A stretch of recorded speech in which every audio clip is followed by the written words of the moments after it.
up on Access Tech Live. OpenAI launches its next generation. Can prosthetics get smart? And Greg Westlake joins us. This is Access Tech Live with Stephen Scott and Marc Aflalo. The latest in tech and accessibility every week. Follow us and get involved now at Access Tech Live. Hey everyone, welcome to another Access Tech Live. I am Stephen Scott. Marc Aflalo is joining me as always. How are you today, Marc? I cannot complain. I'm feeling excited. Great show lined up. Excited to have 3 guests on this week, Stephen. Absolutely, 3 incredible guests, according to my script here. So, let's see if that pans out. Who have we got? Well, we have Greg Westlake, who is the host of Level Playing Field, 5-time Paralympian and no stranger to AMI viewers. He'll be joining us this hour. Also, Mike Buckley is the CEO of Be My Eyes. He has some big news to talk about following OpenAI's Dev Day and how their announcements will affect the app. Plus, Jennifer Duke is the Senior Marketing Manager for Autobot Prosthetics. Greg and Jennifer have worked together before, personally and professionally, so it's exciting to welcome them onto the same show as well. So it's going to be a busy one this hour, Marc. Shall we just dive right in? Why not? Let's do it. Okay, let's do it. Marc's got the headlines.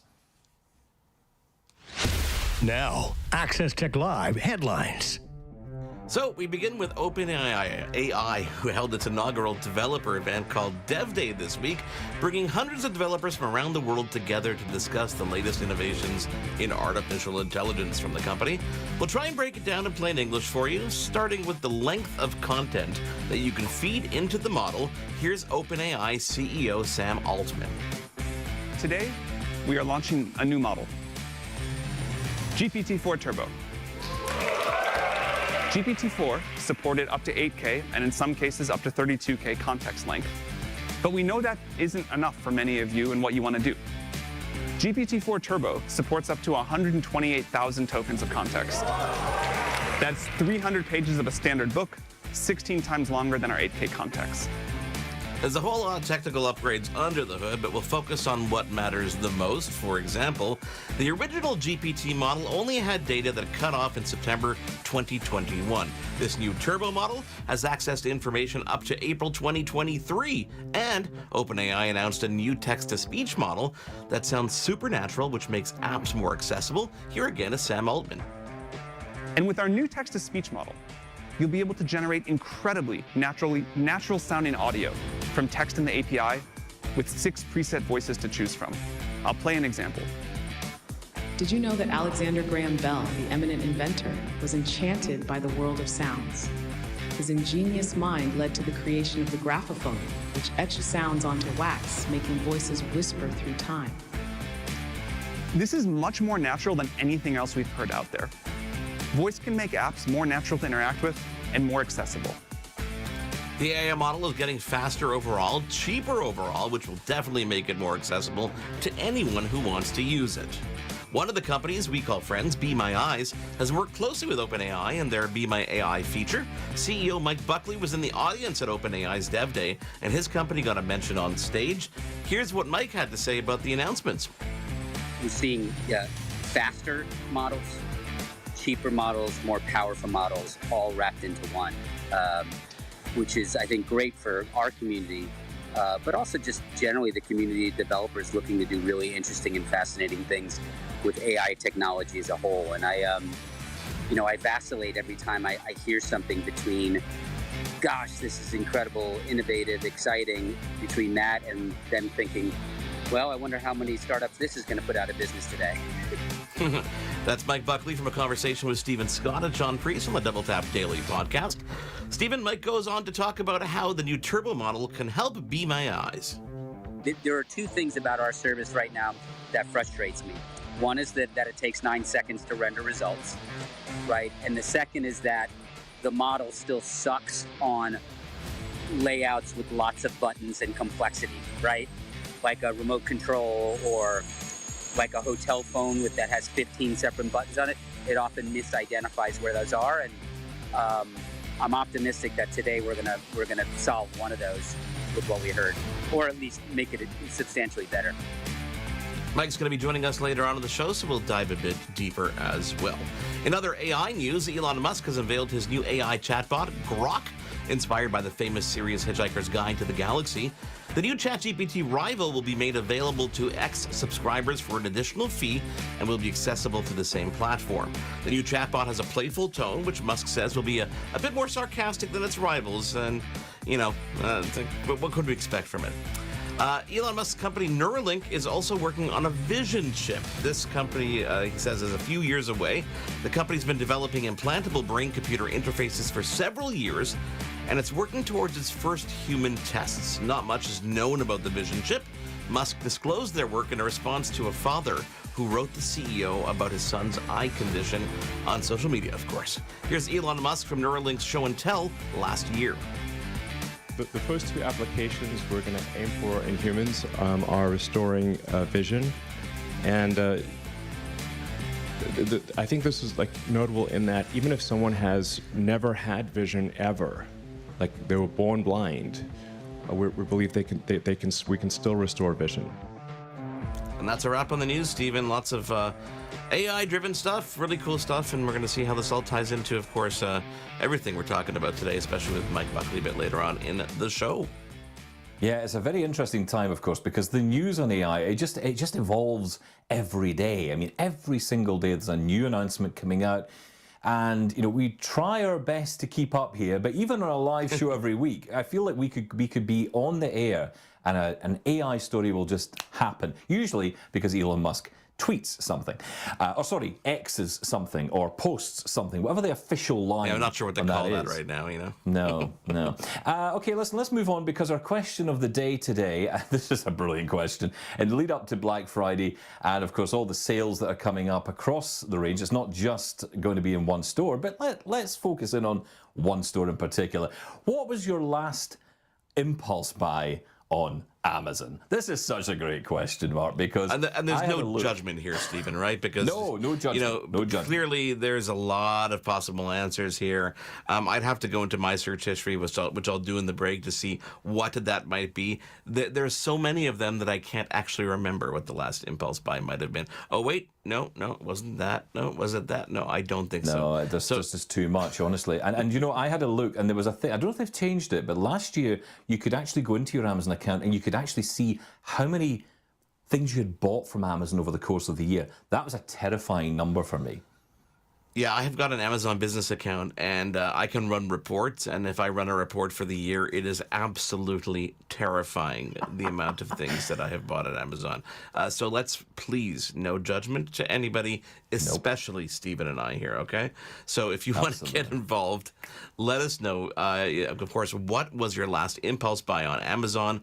If you want to get involved, you can follow us on all social media. It's at Access Tech Live. Our email address, feedback@accesstechlive.com. We encourage you to get involved and let us know. Again, no judgment here. Coming up, we're going to be welcoming the host of Level Playing Field on AMI TV. He's a 5-time Paralympian. His name is Greg Westlake, and he's joining us next here on Access Tech Live. Stick around. We want to hear from you. Follow us on social media and get involved at Access Tech Live. We'll be right back.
latest in tech and accessibility. This is Access Tech Live with Stephen Scott and Marc Aflalo.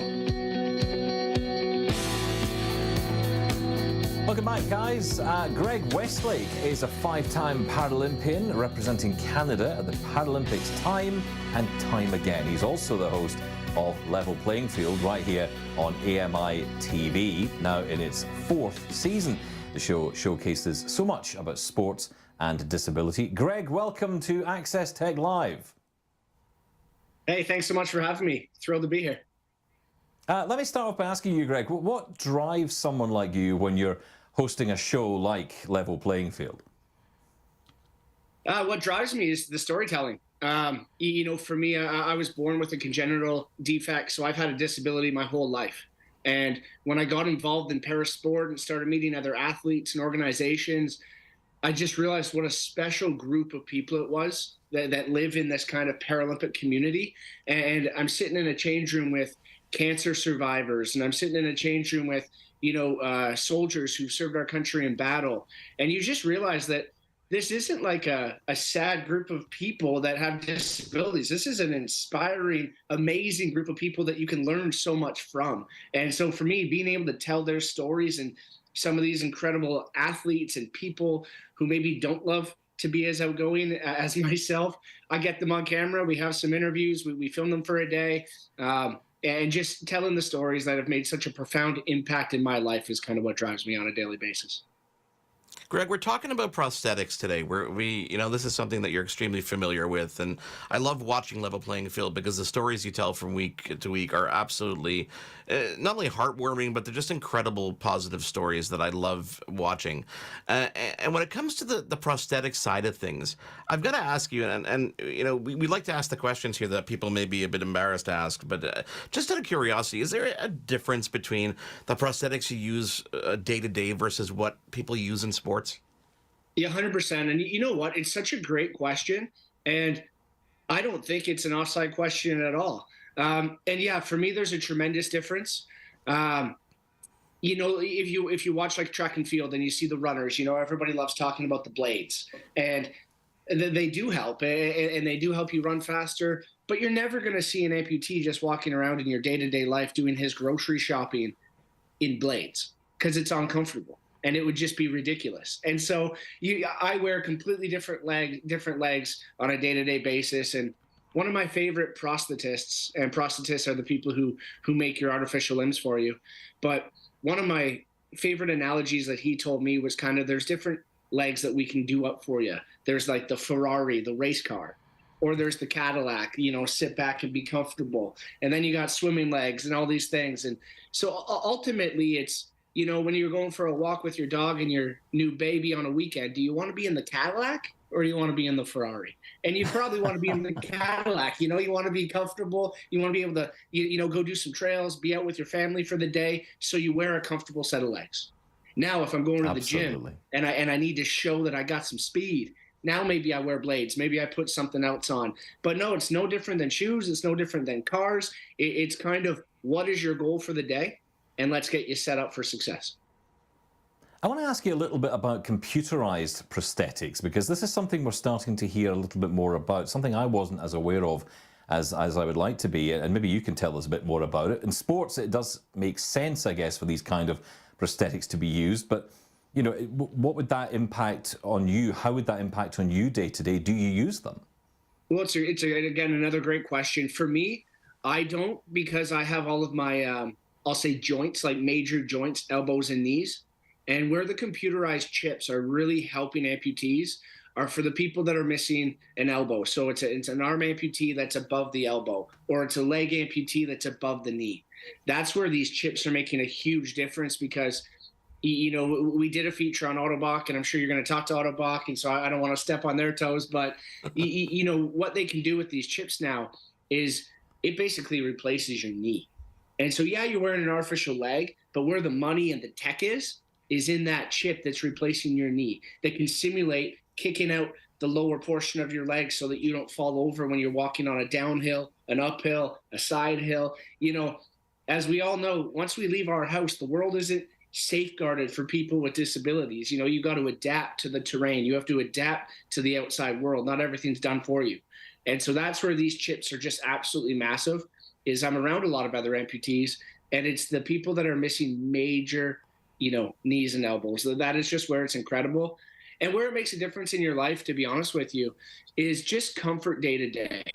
And so for me, growing up as a kid, I had a whole different system that I used to use.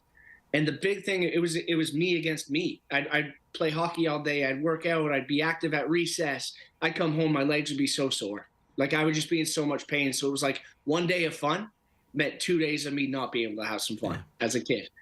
Now the legs are so good and the systems are so different that now I can be so active and I can wake up and do it again the next day. And then I can wake up and do it again the third day. So what's nice about the tech now is, for me, as a guy in my late 30s now, it's all about comfort. It's all about being able to go out with my kid, my dog, my wife, and I can do that and not miss days to, you know, I'll call it a quote unquote sick day.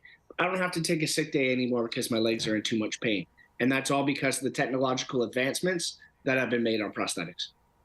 Greg, you talked about the environment and the world out there not being safeguarded for obviously people who are you know, walking around with prosthetics. Do you think technology has improved the safety and the performance, especially when it comes to athletes? I think in sport, you know, that's a major concern. It's not only about you know, actually performing the act, but it's about doing it safely and making sure that you're not hurting yourself even more. 100%. And I think away from the field of play, away from sport, 100% way safer. So much work. And again, when we were with Autobach, I witnessed it firsthand, but they had the computer, you know, the chip processors on the computer, and they had the amputee going up and down stairs and ramps and all these different terrains, and what the knee could do was just incredible. And so for day to day, like that is just making such a profound difference in people's lives. Now, when it comes to the actual field of play, that's where it gets a little bit different, because like a lot of things in life, when you give something, you take something away. And so for technology, you know, for me, I play a full contact sport for para ice hockey. Well, the faster we go, the harder the collisions are. And so as we make things faster, better, you know, picture a downhill skier. Okay, we're going to make this apparatus for you on an artificial leg that now you can go down the hill 80 kilometers faster. Well, now that collision, when you do fall, is going to be a lot tougher as well. Yeah. So on one hand, I think we're really helping the sport performance, but to say that it's safer, you know, I would say the collisions are more intense. I would say that some of that, you know, you open yourself up to some catastrophic collisions. So it's a hard one to say, but that's also, isn't that what sports is about? And people with disabilities are no different. We want to push our bodies. We want to push our boundaries. We want to set world records. We want to go down the hill the fastest, reach the finish line first, score the most goals. That's no different. That is just high performance sport to a T. And if you love high performance the way that I love high performance, you'll take any edge you can get. Yeah, absolutely. Greg, on Tuesday's episode of Level Playing Field, you'll be talking about a Canadian prosthetics company, Autobach. We'll be talking to Jennifer, of course, from Autobach today here on Access Tech Live. But what has your experience been with them? I know you've mentioned them already, but tell us a bit more about that.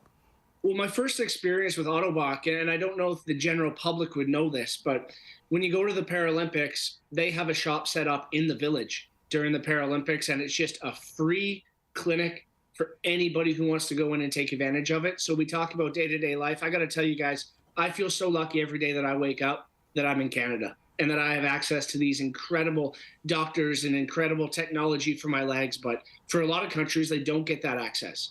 And so my first experience with Autobach was just watching them help people from countries that maybe don't have the same access that I have access. And they help all these people over the Paralympics, and they just walk in and they'll give them a new wheelchair and a new piece for their leg, whatever it takes. So that's my first interaction with them. So it's all good vibes on my end. And then when we were there for the show for Level Playing Field, they were so good to us. They opened up their doors. They just let us fully in. We saw a lot of behind the scenes stuff about, you know, how they test their processors and how they test kind of the fake knees and the elbows and all that stuff, so that when they send a client out the door, they're not worried about that client's safety. And we just saw all the tests they do, and even just the care they put in to make sure that everything looks so real. Because that's the thing that we also don't talk about a lot nowadays, is when I remember when I was a kid, I was walking on the beach one time, and a lady came up to my mom and she said, "How come your son's wearing cowboy boots on the beach?" My mom says, "He's not wearing cowboy boots. He has 2 artificial legs." But at that time, that was like the closest skin color they could get to my skin color. So there just always looked to be something off. And so I think that's another thing I appreciate about Autobach. I'll let them talk about their technology and all the great things they do. But even just from the pure aesthetics part, the fact that they can make limbs now that are so, past the eye test, where kids now don't have to walk down the beach and have people stop them and ask them what they're wearing or why they're wearing cowboy boots. I think that's a pretty cool thing, because especially at a young age, or a new amputee, when you've just been in an accident or just been through something, you want to fit in. You want to feel like your life hasn't been completely turned upside down. And so the work that they do from the technological standpoint, from the aesthetic standpoint, I'm just a big fan, and I'm very appreciative that there's companies like that out there. Greg, after 4 seasons of Level Playing Field, you're introducing us to so many really cool athletes out there. What are you learning? Are you learning stuff every episode that you do? And what can the audience expect when they tune in next week? Because next week you'll be talking about Autobach. Yeah, I mean, it's a lot of fun. I mean, what you realize is, high performance sport is just one little microcosm of the show. Like, I don't even consider it a sports show at this point. And that's one thing that's changed after now doing it 4 seasons. I almost just view it as like a human element piece. Sport has just become a driver for a lot of people on our show, that they use it as a pathway to pull themselves out of a tough time. They use it as a pathway to do good charity work. They use it as a pathway to become a high-performance athlete. And so for me, it's now just sharing these stories. And so for this upcoming week, Autobach, that's a rare one where we actually get to feature a company. We don't do that a ton. We usually do people. And so now after 4 seasons, it's just, for me, it's a human element show. It's a human piece. It's about the human spirit and what people can overcome. And for me, what am I learning now? I think it's still that. It's just meeting new people. Just this last week, we had a man named Jake Peacock on the show. And he's not interested in parasport. He just wants to be the best Muay Thai fighter he can be. And we went to his gym, and he's missing an arm kind of right at the elbow on one side. But you would not want to get into a fight with this man. And what you learn is just, there's a lot of people who have that we don't care attitude. And I wish I had that more in my life. And this guy just says, I'm going to fight able-bodied people. I'm going to fight in their league, and I'm going to win. And he is. Well, Greg, you and he's learned doing so an much. incredible job. Yeah, no, you definitely, obviously, you learn a lot, and I find I learn a lot just watching the show. Thank you so much for taking the time to join us this week. Level Playing Field, of course, airs Tuesday at 9:30 p.m. Eastern, and that Autobach episode is coming up just next week, and you can catch it on AMI TV or, of course, on AMI Plus on your own schedule. When we come back here on Access Tech Live, we're going to introduce you to Autobach and then bring on our next guests. We'll be right back. We want to hear from you. Follow us on social media and get involved at Access Tech Live. We'll be right back.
and welcome back to Access Tech Live with me, Stephen Scott, and Marc Aflalo this week. Now, Autoboc is a Canadian company that has been pioneering prosthetics for over 100 years. Jennifer Duke is the Senior Marketing Manager for North America at Autoboc and joins us now from their headquarters in Burlington, Ontario.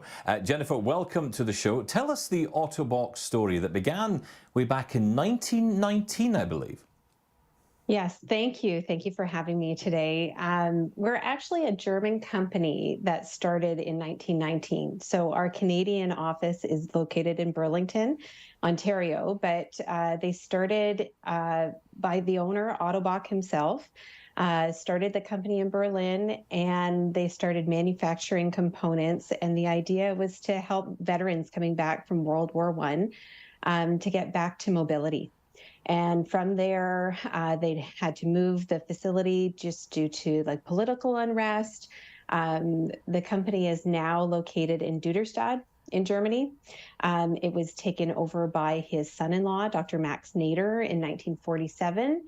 And since then has been passed along to his son. So it's still a family-run company, manufacturing many prosthetics and orthoses for people all over the globe. So it's a global company.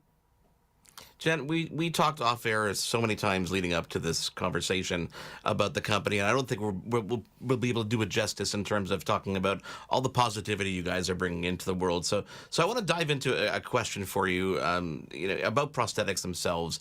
I'm curious how they're made to feel as much as a real extension of the human body as possible, because every experience must be different, right? Absolutely. Two things to remember with prosthetics are like socket fit and alignment. Those are so important for our customers when they're looking after their patients. But everyone's experience is different. And what's important is that the patient finds the right device for them. It's not one size fits all. Everyone's lifestyle is different. There may be someone who's recently gone through an amputation, and prior to that, they were a runner, so they want to get back into running, or maybe they want to take up a sport. So it's really important that a proper assessment is done and the patient trials the unit. That's something that we offer too. They're free trials, so patients have the opportunity just to sign up and work with their prosthetist. We have a professional clinical services team as well that works with them to ensure that they've got the right unit for them. Can I ask about how technology impacts this industry? Yeah, so we are constantly reinvesting in R&D to develop new products, and some of the latest technology comes from, our initial microprocessor knee that we launched called the C-Leg. That was launched in 1997. It was actually developed by a Canadian, Kelly James. Autoboc acquired the patent, and since then, the rest of our microprocessor knees have developed based upon that. It really is a revolutionary product. It stimulates natural gait. It's intuitive. It's safe, super safe. It offers like a stumble recovery mode. And it's just got this intuitive stance feature as well. But since then, we have, the X3, which is a fully waterproof device that was developed for the military. It is now available for civilian use. But it's come a long way. Even myoelectrics. Max Nader introduced the first myoelectric arm.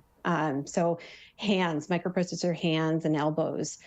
So it comes back to really feeling like the real thing, that it gives the user the opportunity to do the things that they either used to do, or even just those everyday things that they don't have to stop and think about it. The difficulty of tying up shoes or feeling safe while they're cooking and standing at the stove. So is that the real difference between having a microprocessor or a computer-enabled prosthetic versus something that doesn't? Is it about the real kind of feedback, the more natural feeling to it? Is that what sets them apart? For sure. So it's intuitive. So if you think about the amount of work that your brain does in order to allow you to make certain movements, if you have to constantly think about where you're walking, what kind of terrain you're walking on, are you going to catch your toe? That puts a lot of stress on you cognitively, right? So, and even on your sound side, sometimes your sound side will compensate for those movements, whereas a microprocessor knee is doing that for you. So it's a lot more intuitive. So something that caught our attention was the clinic you set up at the Paralympics, and you do this every year, and Greg Westlake made reference to it just a few moments ago. What is that about? Is that all to do with commitment to the Paralympics, the passion for the Paralympics? And tell us a little bit about what you do there. Yeah, so this is something that we have been committed to since 1988. It's the Passion for Paralympics, and we are the technical sponsor for the Paralympics, which means that we set up on-site technical support staff that are there to support the athletes when they're coming off the track, if they need support with their wheelchairs or their prosthetic devices. So we know how important it is for an athlete to be able to get back into action and compete. And they've worked so hard to get there that we need to ensure that we're there to get them back at it. It's almost like a pit crew, in racing. It totally is. And there's a lot of energy on site. We also set up shops close to the athletes' village. So that, if they need help with even just their everyday prosthesis, we're there so that they can, truly feel the full experience of the Paralympics. But Paris is coming. It's next year. We're there.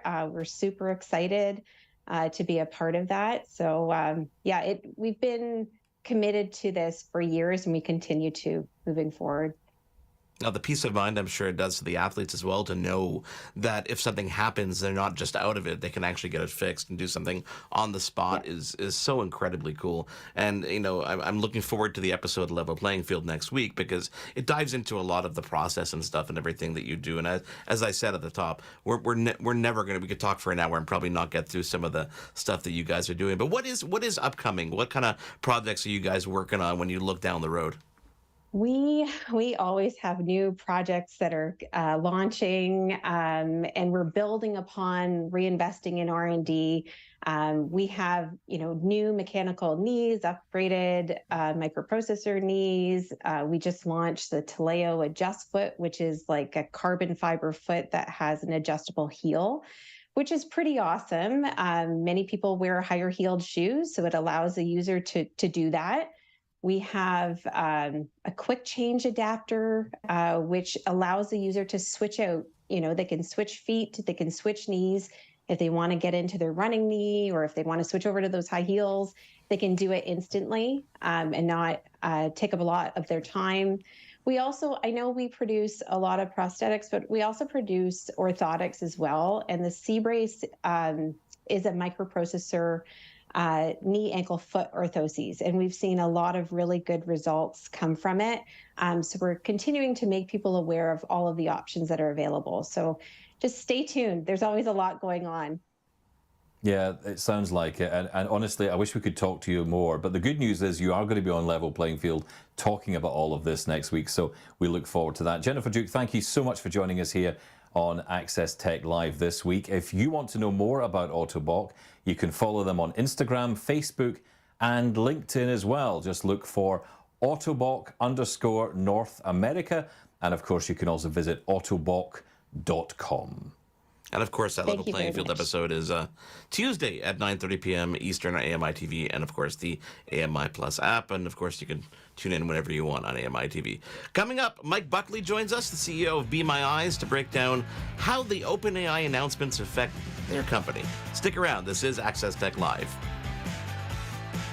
We want to hear from you. Follow us on social media and get involved at Access Tech Live. We'll be right back.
The latest in tech and accessibility. This is Access Tech Live with Stephen Scott and Marc Aflalo.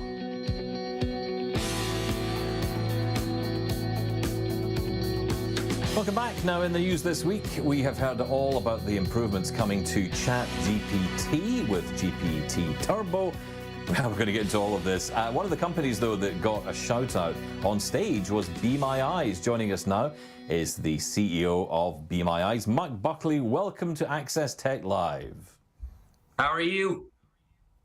I'm good, Mike, and it's great to talk to you again. Of course, you were on Double Tap with me and Sean earlier in the week, but great to have you here on Access Tech Live with Marc and I. Tell us first, for our audience, what was it like hearing your company's name on stage at an event like this?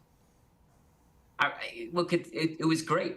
It was an incredible thing for our teams, but I think as you and I have talked, I think it's an amazing thing for our community and the community of accessibility. This is the biggest moment in technology, I don't know, in a long time, right? The first OpenAI Dev Conference, and accessibility played a central piece of the opening keynote. I just think it's a fantastic development for the community as a whole. And of course, I take a little bit of pride and happiness in having Be My Eyes and our teams recognized. So that feels good. I'm sure it lets you feel like a little kid again sometimes to hear your name up on stage for something like this. But you said it there, Mike. You said, accessibility on a mainstream event like this where everybody's paying attention is so important. And not only from the disability community, but just an example of what AI can do and what you're doing with AI and what you're doing with ChatGPT and OpenAI is such an incredible example. What's next for you guys? Like, how do you take what came off that stage and just run and go? Yeah, it's a great question. And I do want to thank OpenAI before I talk about what's next for us. We've been partnered on this, as you guys know, for 7 or 8 months. And not every company or organization decides to partner with an accessibility company, and they did. So I do want to thank them overtly for their work. What's next for us? You are going to see before the end of the year several additional feature launches for us with Be My AI. You will see the rollout of the service on Android. You will also see some additional user controls for the service, both in terms of the results that you want to have and a number of other things. So the development pipeline for us, Marc, is very, very busy. And our principle is we have to keep iterating and innovating and improving the product for the community, right? And so you're going to see a lot of that. I think the other thing that I want to point out is you're going to start seeing more deployments of Be My AI in customer service settings for 2 reasons. One, we need to pay the bills, right? And the companies that we work with for accessible customer service, they pay us fees that help us build great products for the community and keep our services free for the community. So you're going to see a lot of attention and news on how we're deploying Be My AI at the front end of customer service. I think you're also going to see some additional efforts from us to grow the community of usage in the global South and communities, internationally. There's a lot to unpack from that, so we'll step through this a little bit. But I want to just. You always tell me to come with some news. I know, and I love it. I love when you bring news. But I want to just dial it back a little bit, because for an audience who doesn't know what Be My Eyes is, or indeed how this relationship got going with OpenAI, could you maybe just give us a bit of detail on that? Because I think, honestly, I've heard this story a number of times because we've talked about it. But I think it's a fascinating story because OpenAI, to many people, is still very new, and it is very new in relative terms, especially in the tech world. It's only a year or so old. But how did your relationship start with them? Yeah, it started with a cold call, right, to them, under the belief that, we had really interesting information and understanding of community needs in the first hand, and a generalized belief that AI could benefit our community. I'm not an AI expert. I've learned a lot over the last 7 or 8 months, but I did come with a belief that AI held a lot of promise for accessibility. And so literally I cold called them. They took the call and they called me back 2 days later and really talked about us being an exclusive launch partner on this fascinating, powerful visual model that, as you know, is capable of describing images in incredible detail and with incredible accuracy. So, it's amazing that they took the call, right? And they called back and they brought us in. Yeah. So, but that's literally how it started. Be My Eyes started connecting people who needed help with volunteers. So human to human contact, making obviously bridging the gap and allowing them to help each other. Obviously the volunteers helping people who obviously couldn't see. How does the introduction of Be My AI affect the actual volunteers? Because we always talk about AI replacing humans. In this case, it does a little bit, but I don't think anything will ever be able to replace that human element of it. It's a great question, Mark. First of all, thank you to our volunteers. There are over 7 million of them, and I've talked about it as the largest digital volunteer army in the world, and I think that's true, not only true, but it's also remarkable. It's a remarkable look, in a very challenging time for humanity. It's a wonderful affirmation of humanity, right? Yeah. And so thank you to the volunteers. Interestingly, even though we've seen massive growth and adoption curves on the AI product, our call volumes stay the same. So there isn't a segment of our community, I think, Mark, to your point, that still appreciates that human connection, right? I think what we're also learning is, even though the AI is fantastic and the accuracy is getting better and better, giving people in our community the option to have a human being in the loop is mandatory, right? And so we're going to make sure that that is always there. And that'll happen in a couple of ways. One, it'll continue to happen just to have that access to the volunteer base, but also you're going to see us launch very soon human verification of AI results at the option of the user. Now, Mike, just come back to your point about cost, because it's something you and I have talked about a lot, and it's something that I think a lot of us in the community, I guess, fear a little bit. Be My AI is right at the cutting edge of brand new technology and the latest developments, and it's currently free to its users. Is that really sustainable? It has to be. It is absolutely our mission. It is core to our ethos. And, look, you can always fail, right? We may fail in some capacity to grow the commercial size of our business as fast as we can. But just to be clear, we would go out and seek kind of donations and foundations to support this before we even contemplated charging our blind and low vision users.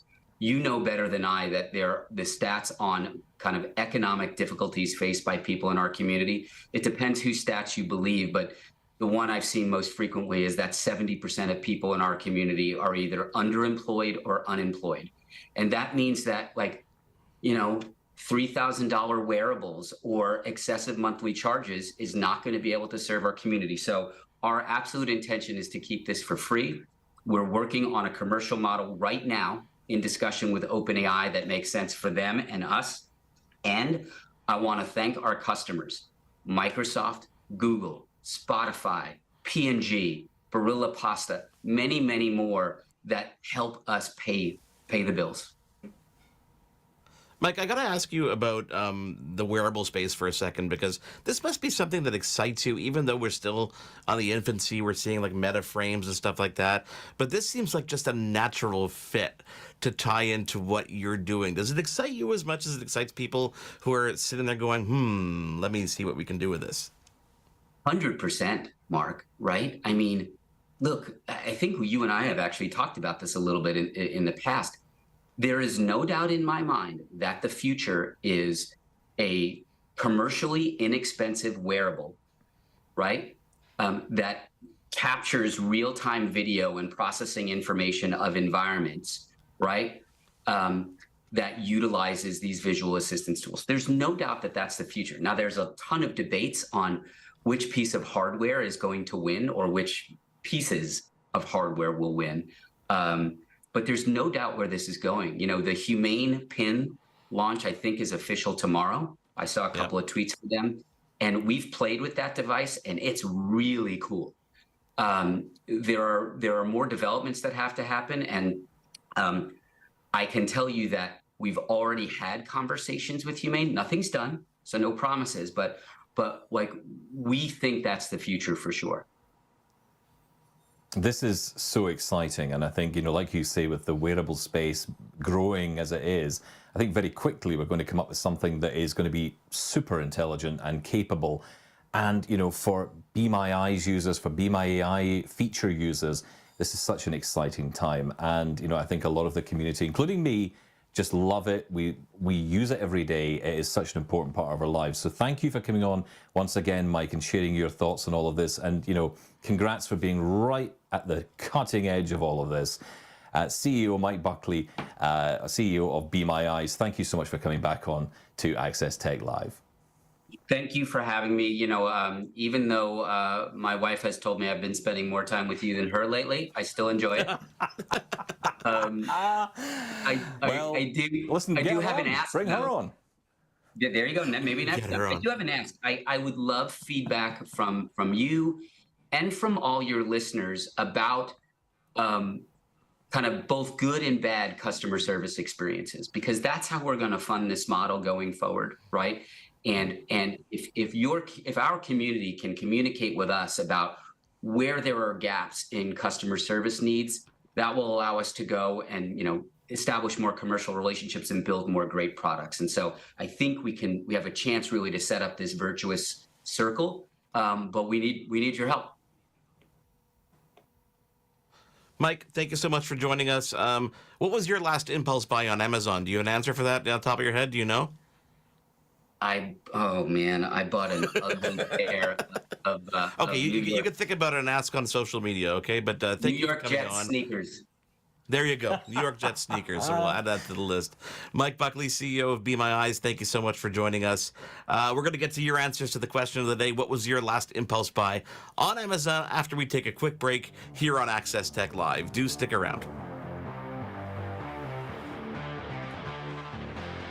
We want to hear from you. Follow us on social media and get involved at Access Tech Live. We'll be right back.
latest in tech and accessibility. This is Access Tech Live with Stephen Scott and Marc Aflalo.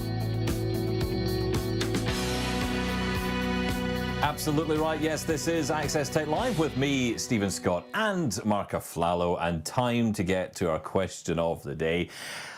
This is a good one this week, and I'm so embarrassed by this because honestly, Why? I did Don't be check. embarrassed, even. Don't be embarrassed, honestly, unless I what you're going to checked tell me you bought on Amazon was embarrassing.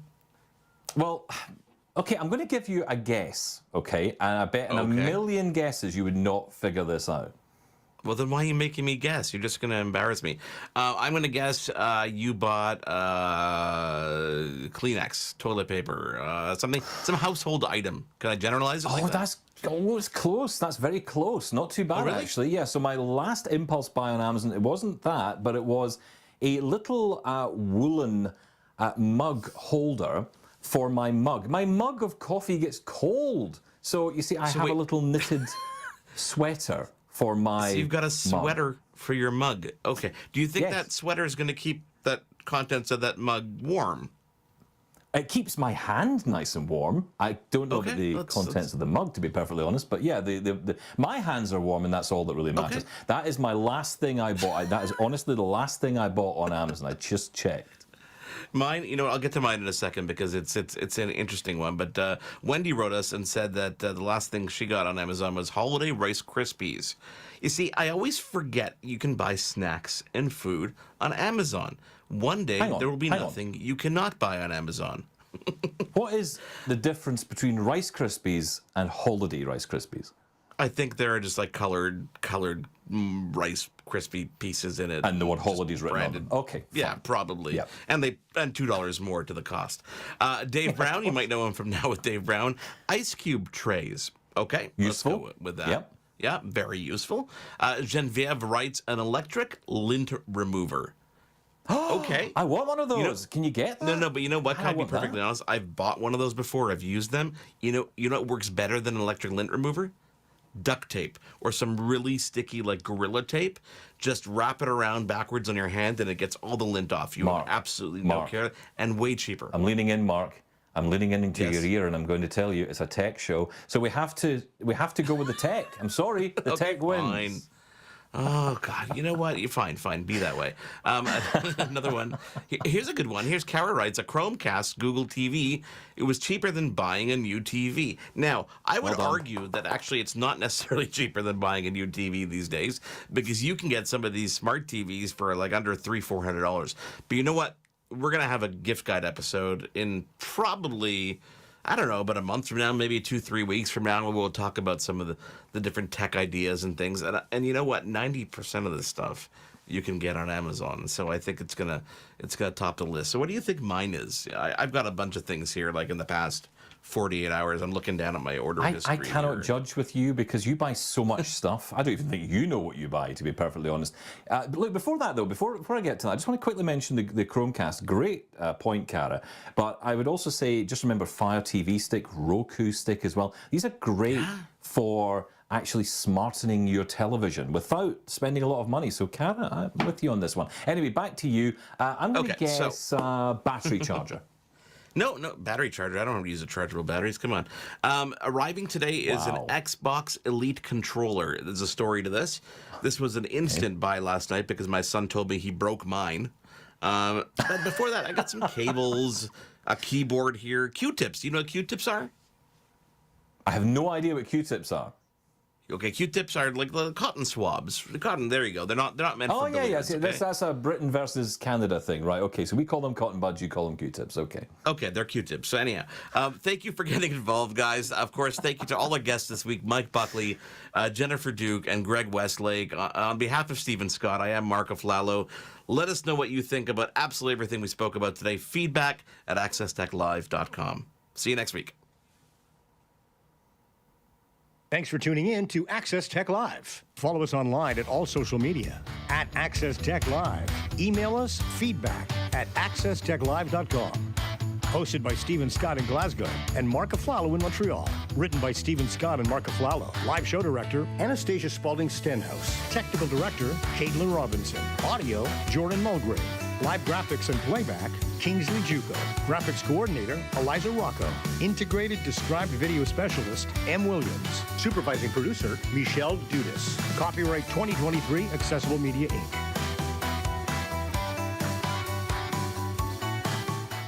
An AMI original production.